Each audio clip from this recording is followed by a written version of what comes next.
Rudy ini ya. Habis, silakan. Oke, sebentar.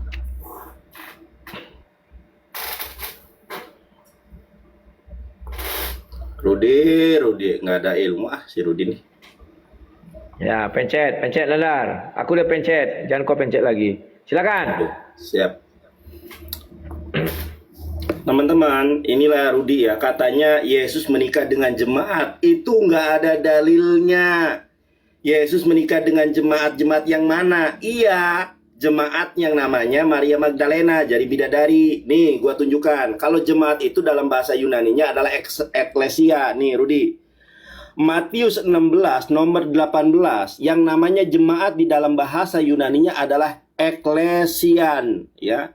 Nih, dan aku pun berkata kepadamu, engkau adalah Petrus, dan di atas batu karang ini aku akan mendirikan jemaat. Kalau jemaat itu, Rudy, kamu katakan Yesus menikah dengan jemaat. Dari mana kamu dari mana kamu mendalilkan itu? Nih, kalau jemaat itu dalam bahasa Yunaninya adalah eklesian. Berbeda dengan Wahyu 19 ayat ke-7. Kairomen kai agaliomen kai dosomen tendosan hautohoti elten hokamos tau arnio kai hegune. Gune itu istri, bukan jemaat. Ini loh, Rud. Nih, tuh. Yang namanya gune itu adalah wanita. Wife, my lady, bukan jemaat. Jangan kamu mengatakan saya tidak ilmiah. Justru dari tadi saya ilmiah. Yesus di dalam sorga menikah.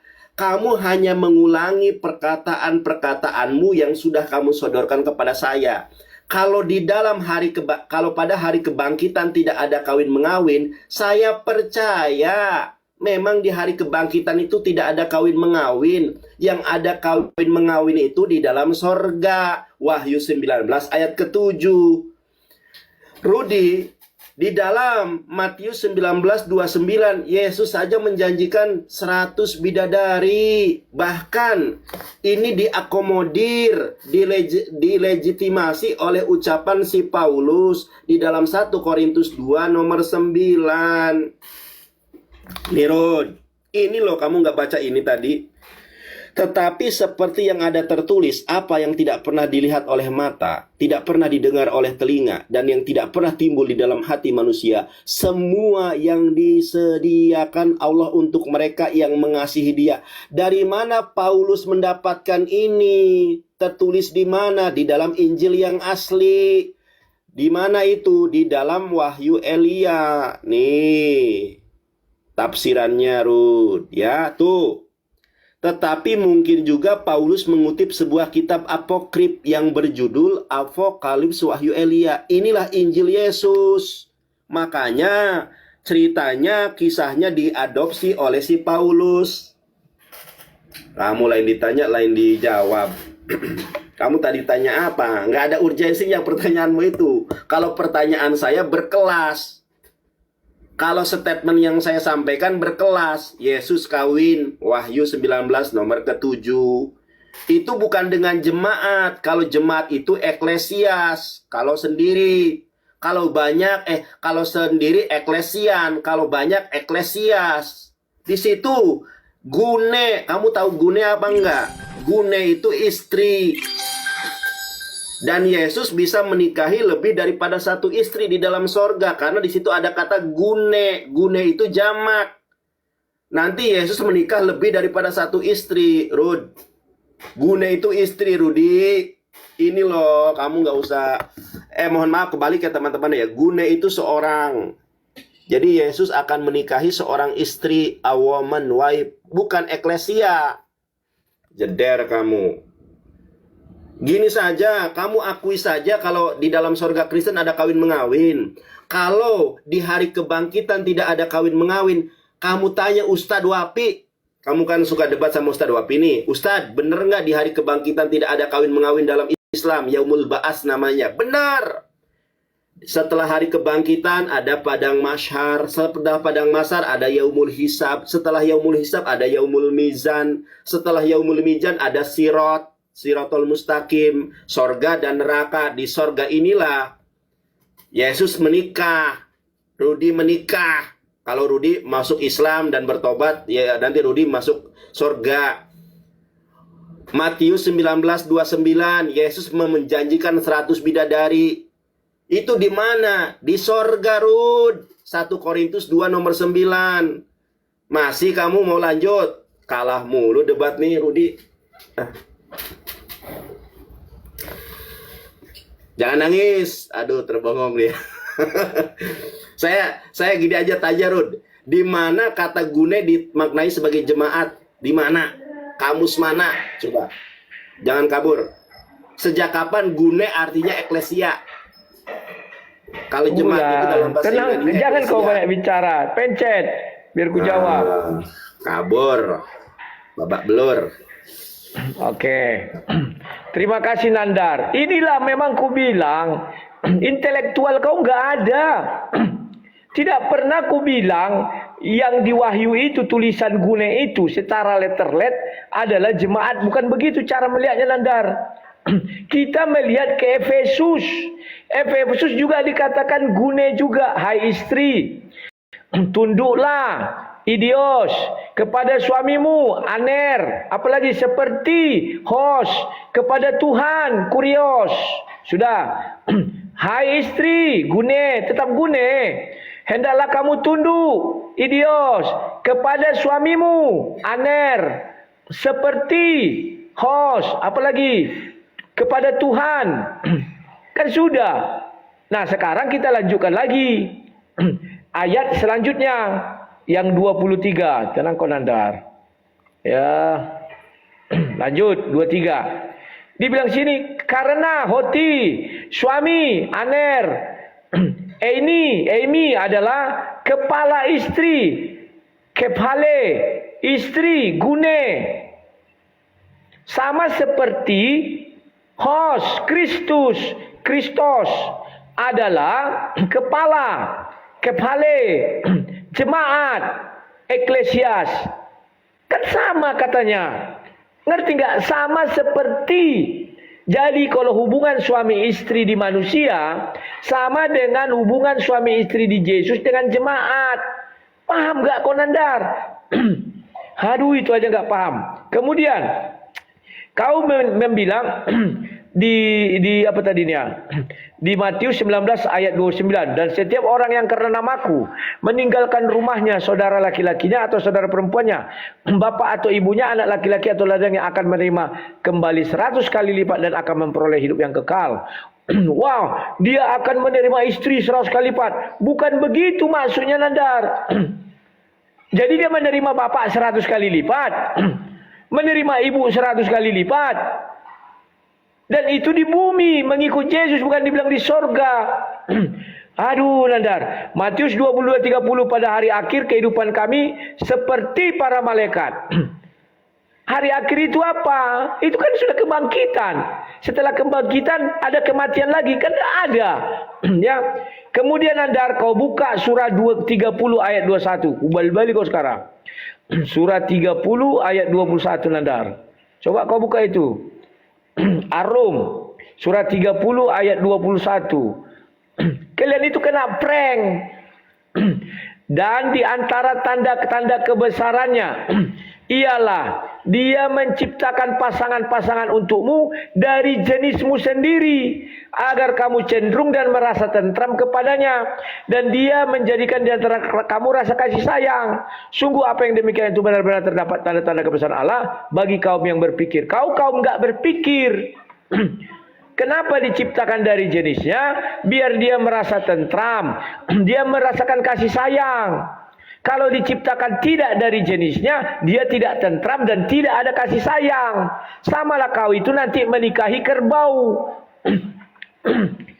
Kan dari jenis lain. Ada nggak kasih sayang ketika kau menikahi kerbau? Nggak ada. Ada nggak rasa tentram ketika kau menikahi kerbau? Nggak ada. Demikian juga bidadari. Bidadari itu bukan dari jenis manusia. Nggak akan dikawinkan kau sama bidadari, Nandar. Ya.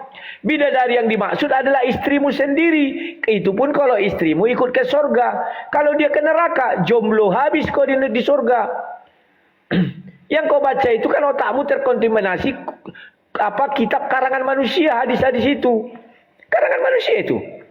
Mana ada perintah Allah menuliskan hadis? Mana ada perintah Allah hadis itu dijaga? Tidak terjabat tangan manusia. Enggak ada. Kau bilang 72 bidadari untuk apa? Kalau satu bidadari kau ui-ui kembali perawan, tidak perlu 71 lagi. Yang satu ini aja nggak habis kau buat. Dan kalau sampai kata seperti kayak 70 tahun, malak mah burung kau itu. Malak sampai peor-peor, pira-piranya sampai mata. Kan omong kosong doang. Seks itu enak karena singkat. Kalau dia sampai 4 jam, 5 jam, malah pira-pirami. Aduh. Terima kasih. Lawak-lawak aja aku sampai keringat. Aduh, jangan nangis kau Nanda. Ayo lagi. Badan hilang, mana dia? Oh, terima. Silakan Nanda, kau lagi. Jangan kabur. Lain dibahas, lain ditanya, lain dibahas. Rudi, kenapa di dalam gereja Katolik tidak ada perempuan menjadi pendeta, pastor? Karena pemimpin itu memang seorang laki-laki. Nih kalau masalah ketaatan istri kepada suami, nih teman-teman ya, si Rudi ini justru membahas bagaimana sikap seorang istri kepada suaminya. Ini kan yang dimaksud oleh Rudi. Efesus 5:22, hai istri tunduklah kepada suamimu seperti kepada Tuhan. Hai istri-istri tunduklah kepada suamimu. 1 Petrus 3 nomor 1, demikian juga kamu hai istri-istri tunduklah kepada suamimu. Nah, di dalam 1 Petrus 3 nomor 1 ternyata Kristen ini mengakomodir poligami. Coba perhatikan ya. Demikian juga kamu hai istri-istri tunduklah kepada suamimu. Bukan suami-suamimu ya, suamimu. Ternyata diizinkan juga poligami. Tapi saya nggak mau membahas ini. Ini tentang bagaimana Allah memerintahkan istri taat kepada suami. Kalau itu di dalam Islam juga diajarkan, Rud. Nih Rud, perhatikan ya. Ida solatil mar'atu hamsaha wa sammat sahroha wa hafidhat farjaha wa ta'at jaujaha qila laha dhulil jannata min ayil abwabil jannati Nah, saya bacakan ya. Jika seorang wanita selalu menjaga sholat 5 waktu, juga berpuasa sebulan di bulan Ramadan, serta betul-betul menjaga kemaluannya dari perbuatan zina, dan benar-benar taat pada suaminya, maka dikatakan pada wanita yang memiliki sifat mulia ini, masuklah ke dalam surga melalui pintu mana saja yang engkau suka. Tuh. Kalau berbicara ketaatan kepada suami, memang di dalam Al-Quran, memang di dalam Islam, memang di dalam hadis juga ada aturannya. Di dalam Bible ada aturannya tapi nggak dipraktekkan. Kok pendeta perempuan jadi pendeta, perempuan jadi pendeta, padahal nggak boleh. Kalau berbicara tentang fikih munakahat, tentang parenting, ada di dalam Islam. Saya nggak membahas parenting. Yang saya bahas, Yesus ternyata kawin di sorga. Itu yang kita bahas, Rud. Ini Rud, coba perhatikan. 1 Korintus 2 ayat 9. Kamu nggak ditanggapi lagi nih. Kenikmatan apa yang didapat oleh perempuan di sorga? Ketika di dunia nggak pernah dibelikan cincin oleh suaminya, di sorga, ya Allah, aku pengen cincin dong, pengen tas Hermes dong, nanti ada. Oh, itulah kenikmatan sorga. Bahkan kenikmatan sorga itu adalah ini, seperti di dalam Injil yang asli. Ini ada juga di dalam hadis, teman-teman, karena ini Injil yang asli ya. Tetapi seperti yang ada tertulis, apa yang tidak pernah dilihat oleh mata, inilah kenikmatan sorga. Dan tidak pernah didengar oleh telinga, inilah kenikmatan sorga. Dan yang tidak pernah timbul di dalam hati manusia, semua yang disediakan Allah untuk mereka yang mengasihi Dia. Ini loh, di dalam kitabmu si Paulus mengutip Injil asli. Ternyata ini si Paulus mengutip Injil yang asli, teman-teman. Ini diambil oleh si Paulus, dijiplak dari Injil yang dirahasiakan, yaitu Apokalips Wahyu Elia. Paulus mengutip sebuah kitab apokrif. Ternyata Paulus juga suka menjiplak Injil yang asli. Kembali ke tema. Diakui atau tidak, disadari atau tidak, di dalam Kristen dan Islam, di dalam sorganya ada kawin mengawin. Diakui atau tidak, disadari atau tidak, di hari kebangkitan, baik di dalam Kristen maupun di dalam Islam, tidak ada kawin mengawin. Pada hari kebangkitan. Ya, di hari kebangkitan, Rud, memang tidak ada kawin mengawin. Barulah ketika Yerusalem baru, ada hari penghakiman. Di dalam Kristen kan ada juga hari penghakiman. Setelah hari penghakiman usai, setelah semuanya selesai, barulah ada yang namanya kawin mengawin, yaitu di dalam sorga. Bahkan yang mencontohkan pertama kali kawin mengawin itu adalah Yesus itu sendiri. Kamu jangan tutup mata terhadap kebenaran ini. Wahyu 19 nomor 7. Ini Rud, saya nggak bohong. Screenshot kalau saya bohong. Nih, Gune. Gune. Ini bukan jemaat, Rud. Gune itu adalah seorang istri, seorang perempuan. Seorang loh. Kalau jemaat itu banyak. Lagi pula jemaat itu artinya adalah eklesia dalam bahasa Yunani. Dari mana dasarnya kamu memaknai bahwa istri itu adalah jemaat? Padahal di dalam bahasa Yunaninya adalah gune, wanita, istri. Jeder kamu. Masih mau berani datang besok? Nah, jangan ketawa kau. Oke, lanjut apa enggak? Sampai jam berapa nih? Ya kaulah. Udahlah, nggak ada lagi kulihat gagasanmu yang baru, nggak ada kuliah itu. Ya, memang tema ini jarang didiskusikan sih, Rud. Jujur ya. Iya. Kalau Oke. makasih Pak Rudi ya, ini tema ini jujur jarang sekali didiskusikan. Aku saja ini sebetulnya bahasanya sangat singkat kalau masalah ini.